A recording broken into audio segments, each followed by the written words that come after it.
Hello friends, dr.rk talks के इस episode में आपका स्वागत है। जैसा कि आपको विदित है कि फेफड़े पे हमारी सीरीज चल रही है। आज अपन एक फेफड़े की बहुत कॉमन बीमारी के बारे में जानेंगे, वो है ब्रोंकियल एस्थमा या दमा की बीमारी। दमा की परेशानी है वो ज़्यादातर बच्चों में, टीनेजर्स में और युवा लोगों में ज़्यादा होती है। ऐसे तो संख्या तो नहीं बताई जा सकती है, लेकिन इनकी संख्या भारत में ही करोड़ों में है। तो कम एज में ही ये बीमारी हो जाना और बहुत लंबे टाइम तक चलना इस बीमारी की खास परेशानी है। सबसे पहले अपन दमा के लक्षणों के बारे में जानेंगे कि दमा में क्या लक्षण आते हैं, जिससे उसे पता लग जाता है कि मरीज को ब्रोंकियल एस्थमा होने वाला है या ब्रोंकियल एस्थमा है। तो सबसे पहली लक्षण है बीजिंग, सीटी जैसी आवाज आना, सांस के साथ में सीटी जैसी आवाज आना। ज्यादातर ये खासतौर से जो सीटी जैसी आवाज है सांस छोड़ने के साथ आती है, लेकिन पूरी तरह से फुल डायग्नोस्टिक नहीं है, क्योंकि और बहुत सारी बीमारी होती है उनमें भी बीजिंग जैसी साउंड आ सकती है, जैसे सिस्टिक फाइब्रोसिस या हार्ट फेलियर। तो ऐसी बीमारी में भी बीजिंग जैसी आवाज आती है। दूसरी है खांसी, बहुत लंबे टाइम तक खांसी बने रहना भी दमा का लक्षण है। फिर उसके बाद में सांस लेने में परेशानी होना या ब्रेथलेसनेस, सांस लेने में कठिनाई होना, और छाती में जकड़न होना या अकड़न होना या टाइटनेस होना, ऐसे छाती में जकड़न भी इसके लक्षण है। फिर उसके बाद में एसोसिएटेड सिम्टम मरीज को और साथ में हो सकते हैं, जैसे मरीज को बुखार आना, कान बहना, जुकाम होना, खांसी होना, गले में खराश होना, ऐसे लक्षण भी साथ में आते हैं। और मान लो बहुत लेट स्टेज में पहुंच जाता मरीज, तो उसको रेस्पिरेटरी अरेस्ट होना या सांस का रुक जाना। फिर उसके बाद में अपन जानते हैं कि मरीज को दमा क्यों हो जाता है, ऐसे क्या कारण होते हैं जिससे मरीज को दमा हो जाता है। तो सबसे पहले वातावरण कारण है कि हमारे जो एटमोस्फियर है उसमें कुछ चेंज आ जाता है या बदलाव आ जाता है, तो उससे उसको दमा प्रेसिपिटेट हो जाता है। तो सबसे पहले नंबर पे है वातावरणीय कारणों में हम घर की धूल या हाउस डस्ट, फिर उसके बाद में परागकण, फूलों के कण, परागकण वो उसमें आ जाते हैं, और फंगस हैं, जो तीन एक में कारण होते हैं। और सबसे एक जो बहुत इंपॉर्टेंट कारण होता है वो भी बीड़ी सिगरेट की धुआं, चाहे फर्स्ट हैंड चाहे सेकंड हैंड। सेकंड हैंड मतलब बगल में कोई और बीड़ी सिगरेट पी रहा है और उसकी धुआंपन को लग जाए, तो ये सेकंड हैंड स्मोकिंग कहलाती है।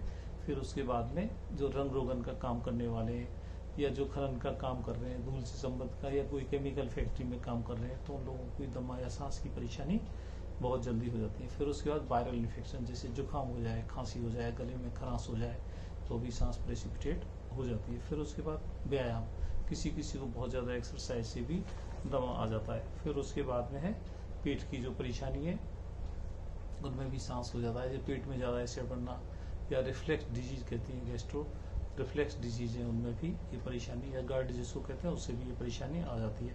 फिर उसके बाद में साइनोसाइटिस या राइनाइटिस, नाक में परेशानी होना, लंबे टाइम तक जुकाम बने रहना, साइनस में इन्फेक्शन होना।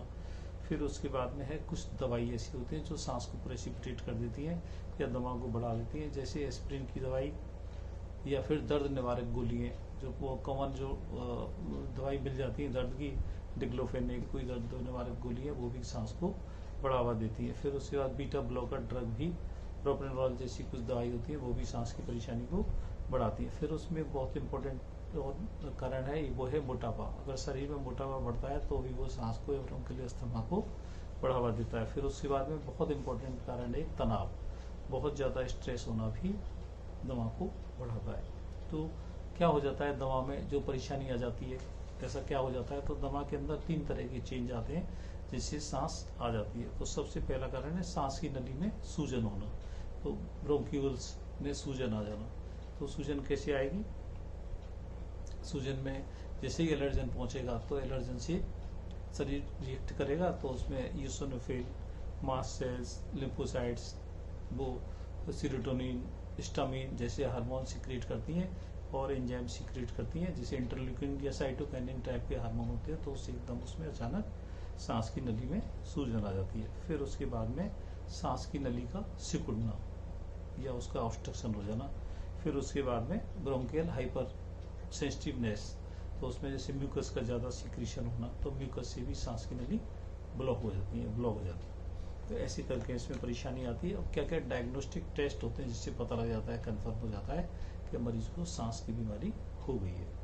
तो सबसे पहले एक्सरे चेस्ट करवाना है, जिससे कि और कोई परेशानी है जैसे निमोनिया वगैरह वो अपन एक्सक्लूड कर सकें, हटा सकें कि मरीज को निमोनिया तो नहीं है। फिर उसके बाद में इसमें most important gold standard test है वो है स्पायरोमीट्री। स्पायरोमीट्री टेस्ट होता है, तो उसमें दो चीज हैं, उसमें FBC और FE1 मतलब फोर्स वाइटल कैपेसिटी और फोर्स एक्सपिरेटरी वॉल्यूम इन 1 सेकेंड।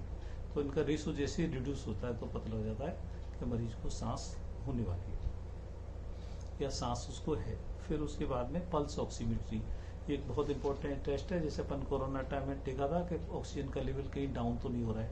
ऑक्सीजन का लेवल अगर 97% तक रहता है तो माइल्ड है, 92 to 97% है तो मॉडरेट है, और 92 से नीचे अगर सांस ऑक्सीजन कम है तो वो सीवियर टाइप का अस्थमा है।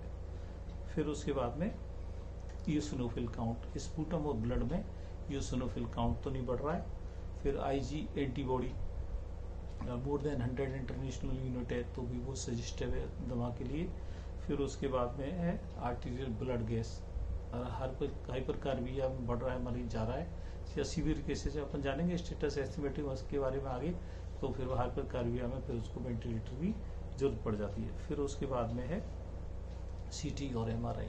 CT और MRI जो साथ में और कोई परेशानी है उसको डिटेक्ट कर लेते हैं, जैसे ब्रोंकियोस्टेसिस है, एस्पार्जिलोमा है, या MRI है वो पल्मोनरी एम्बुलेज में, या साथ में एसोसिएटेड और परेशानी हो तो उसका डिटेक्शन हो जाता है। फिर उसके बाद में ECG, कोई हार्ट से संबंधित बीमारी नहीं है, इससे ECG से पता लग जाता है। तो आज ऐसे करके अपन ने लक्षण और डायग्नोस्टिक टेस्ट के बारे में जाना है। अगले एपिसोड में अपन इसमें ट्रीटमेंट और क्या मैनेजमेंट होगा सांस का, और फिर स्टेटस एस्टिमेटिक के बारे में जानेंगे। Thank you very much. Channel को लाइक करें, कमेंट करें, शेयर करें, सब्सक्राइब करें। Thank you very much.